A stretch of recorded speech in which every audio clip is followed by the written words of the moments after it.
time we learned how to access a part's properties, just like you can do with anything else that has properties, which is pretty much anything in Lua. And today we're going to learn how to access most of the other properties. I'm going to try to get this done as fast as I can, and let's begin.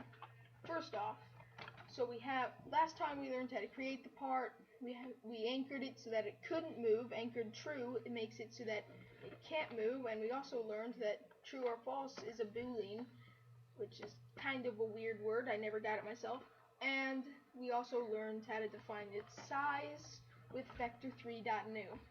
This time, we are going to learn how to access the part's position so that we can position it to pretty much anything. So, let's just put it this way. I'm going to create another part, and I'm going to call it, I'm going to call it derp. Let's just call it derp. Yeah. And now, what we can do, hold on, my mouth's a little dry.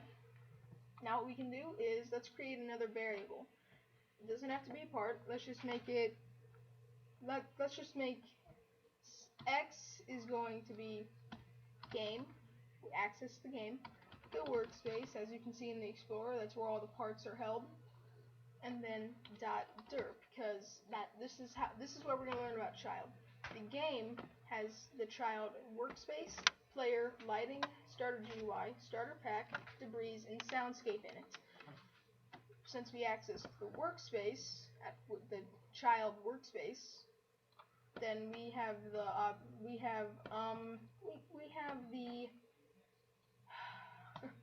the choices: terrain, script, spawn location, camera, part, and derp. We're going to access derp, another child. So let's just keep it like that for now. Part.position equals x. That's how it's most commonly used, but you can also, instead of that, have part.position equals vector3.new. Anything you want. Blah, blah, blah. But you have to come down here and find the position you want. If you just put a part in that position for the script, and then you can just copy, Control-C, highlight, paste. I prefer to use it this way. We're going to learn CFrame also. We are only 3 minutes into the episode, so I guess we're good. And now we are going to run it. Hold on. Oh, there it is. Something happened with the position. Oh, wait, I forgot. My bad, guys. See, we have to define that we are trying to move it to X's position, not just X. See, I did not do that on purpose, but it's a good opportunity for another lesson. Part.position is equal to x.position, which means it moves the part to either on top, into this, to the side of X's position. It's mainly on top. So if we just delete this and run this again, it's right here. And just for example, if I remove this one line, I'll just keep it in copy and paste, and then run it again. Bam. Okay, now that we got that out of the way, let's learn about CFrame. So I'm just going to keep the position there. It broke. Hold on. Part.position equals x.position. Okay. Okay, next we're going to learn brick color. Yeah, brick color is pretty easy. It uses, pretty easy things, but they have a little bit of rulings to them. Part.brick, capital B, color, capital C, equals brick color, same syntax as right here, I mean, even if you wanted, you could just copy and paste this. I prefer to get the hang of it. But, and then dot new, just like in vector 3, so it defines that it's a property that you are changing. Left parenthesis, quotation mark, end quotation mark, right parenthesis. And in here, we are going to put, just to help you out, I'm going to have really red. Now there's an error in this. Really red, any color that has two numbers in it, like for example medium stone gray, all of them don't have a capital on the second one. The second one, the second word in really red doesn't have a capital R, E, or D. So I have to define that here. R. So now that we have that, I'm going to run it really quick so that you can see. Hold on, I changed to that color. I'm just going to change that back and rerun it. Red. See? Absolutely red. Okay, now last part of the tutorial. Not really last. I think we might have time for some other things. Maybe we'll find out. Maybe we'll access more of the properties. We're gonna try to do CFrame.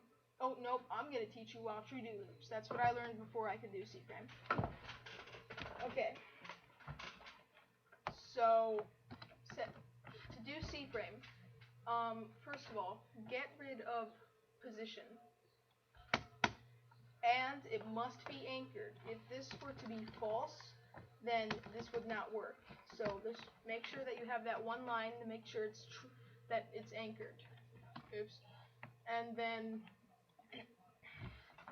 part dot CFrame equals part dot no, that's too advanced. Okay. Is equal to x dot CFrame. Let's do that. Yeah. Make sure X is anchored, and ready, set, boom. Kind of see how it's in there? Yeah, it's in there. You can see it, but since it's at the same exact height, this part is at the same exact height. Let me just show you here.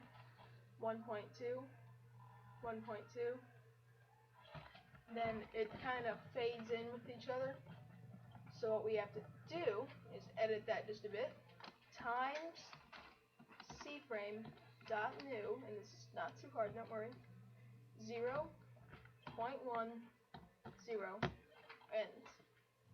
Pretty easy, right? So times CFrame dot new, and then all that, and then first we gotta delete that, and then we boom, boom, boom, and now it's on top. See? Not too shabby. And if you wanted to, let's say you wanted to create it at an angle, this is the last thing we're going to do. It's going to be really hard. We're going to review it in the next episode. Times CFrame dot. Now this is the hard part. It's not new. It's from, no capital F, capital E, U, L, E, R. I don't know what that is. From Euler, maybe? That's what I thought. A-N-G-L-E-S, angles, capital A. From Euler, angles, X. Oh, these next three letters are all capital. X, Y, Z. And then you can have any definitions you want. And, you know, we just got that over with. And I'm going a little ahead of track here. But if we run that, you can see it's kind of like at an angle. I mean, if I were to drastically change that and put it at like 0.4 or 0.5, it would be, you know, diagonal. And just for the sake of it, I'm going to just script a tiny bit, not really a tiny for me, and make you guys a little script.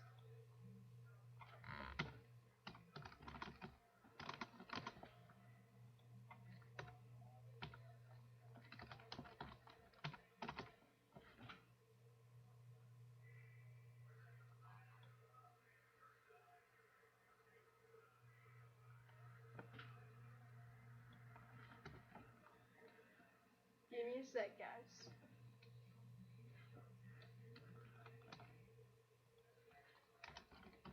There we go. Oh, wait. Almost. Just bam. Okay. Ready? And